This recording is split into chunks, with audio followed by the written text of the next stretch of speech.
عايز اكد على مباراه السوبر بكره هيحضرها ان شاء الله السيد عبد الفاروق وزير الدوله لشؤون الرياضه، هيحضرها ايضا عيسى حياتي رئيس الاتحاد الافريقي لكره القدم.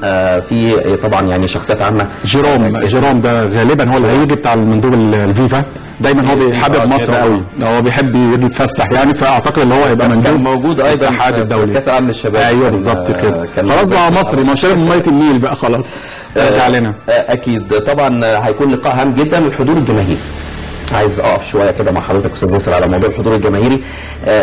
قرينا ان الالتراس مش هيحضر هذه المباراه الا بعد القصاص في الحكم النهائي. تمام.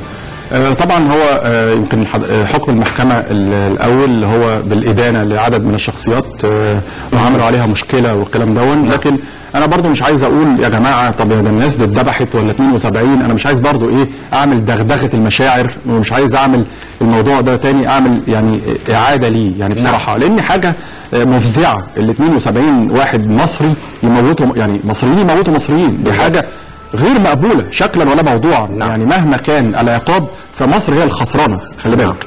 دي حاجه. الحاجه الثانيه اللي انا الالتراس برضو بيضغط زي ما ضغط في المره الاولانيه والحكم كان كده.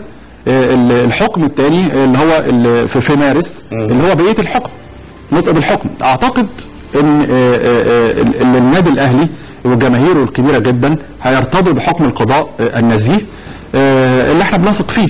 يعني هي الدعامه الاساسيه اللي احنا ممكن نقف عليها او اللي احنا نستند اليها هي القضاء المصري. نعم. واحنا ما بنشككش في النزاهه، وبنقول لهم في نفس الوقت للقضاء يا قضاء زي ما احنا بنثق فيكم اتقوا الله فينا، بس مفيش مشكله، احنا بنثق فيكم، بنقول لهم انتوا قضاء مصر نزيه وانتوا فوق الشبهات وفوق المسؤوليه، لكن احنا برضو بنناشدكم اللي انتوا برضو تتقوا الله فينا، يعني برضو يبقى الحكم عادل، ما تظلمش حد من الطرفين. هو عامة القاضي دائما وابدا بيكون محايدا، ما انا بقول مش من مصلحته ان هو يعني يسيس هذه القضيه. لا يعني طبعا اكيد، بس هو ممكن ما يحكمش بالورق يعني. لا ممكن يعني ممكن، لكن هي لازم القرائن وادله، يعني لازم القرائن وادله. وبعدين ده في فيديوهات متصوره وفي حاجات اشياء كثيره. الخبر طبعا او المانشات غدا ان شاء الله هنقراه سويا في جريده الجمهوريه. التراس اهلاوي والديفلز يؤكدون عدم حضورهم لمباراه السوبر، سلاسل بشريه لتوزيع البيان الجديد في انتظار الحكم النهائي يوم 9 مارس. وبارتباط ايضا موضوع المستحقات الماليه وقصه ابراهيم واحمد جعفر ان هم يروحوا، ابراهيم صلاح واحمد جعفر انهم يروحوا النادي الاهلي.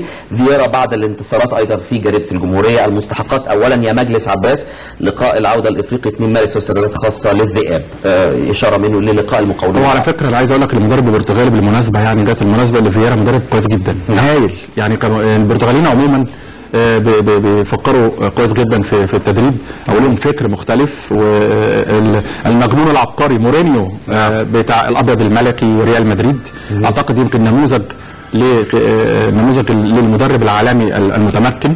هو مثير بالجدل صحيح كتير جدا، بيعمل حاجات بريكس برادة عكس الاتجاه، لكن انا اتصور اللي هو البرتغاليين عندهم فكر عالي جدا في كرة القدم. دي حاجة. الجزئية الثانية المهمة قوي اللي هو حضور الجماهير، اعتقد ان هم بيناشدوا ادارة النادي الاهلي، يمكن عاملة بيان من كام ساعة بيناشدوا جمهور الاهلي المخلص بحضور المباراة، خاصة ان اللي كان في البداية زي ما حضرتك تعرف اللي قالوا 5000 متفرج للنادي الاهلي ووصل ل 10000 وصل ل 20000. الامن وافق، ده اخر حاجه يمكن حاجه للبرامج ما حدش يعرفها، ان وافق الامن وهي متمثلا في الشرطه اللي احنا عايزينها ترجع واحنا ان شاء الله هنساعدهم للشارع المصري، اللي هم وافقوا على 20000 من جمهور النادي الاهلي وهم هيأمنوا المباراه. نعم. ده اخر حاجه. طب استاذ ياسر كان في نقطه ثانيه، قصه الثالثه شمال، يعني في مشكله في استاد برج العرب. جماهير الزمالك في اللقاء جزيره شادي حصل تكسير للمدرجات، وتقريبا في غرامه هتوقع على نادي الزمالك، انا مش عارف لسه، لكن اكيد ان المدرجات اتكسرت وبالتالي المنطقه دي من الثالثه شمال مش هتبقى متوفره. طبعا انا هوضحها، انا عايز اوضحها لحضرتك. هو مش هي اصلا 500 كرسي اللي هو الجانب اللي 500 كرسي في الثالثه شمال، في الثالثه شمال في برج العرب اللي حضرتك بتتكلم عنه. الحقيقه الحقيقه اللي فيه 7 كراسي بس بايظين، ممكن يتغيروا. النادي الزمالك يتغرم بيهم بثمن 7 كراسي، لان اللي قال هو كده الواضح من الاخبار ان الموضوع كارثي شويه، يعني ما مش لا زي ما حضرتك بتقول 7 كراسي لا بس عايزين 7 هم اللي باظوا خالص، و500 في شروخ وفي بتاع، فممكن يتعمل. يعني كان ممكن مثلا يتعمل في كذا، يعني في وقت بسيط، في 5-6 ساعات. خاصه اللي احنا برضو مش عايزين برضو ايه يا استاذ محمد، انا دايما بقول حاجه حضرتك توافقني فيها، ترفض، هذا شأنك.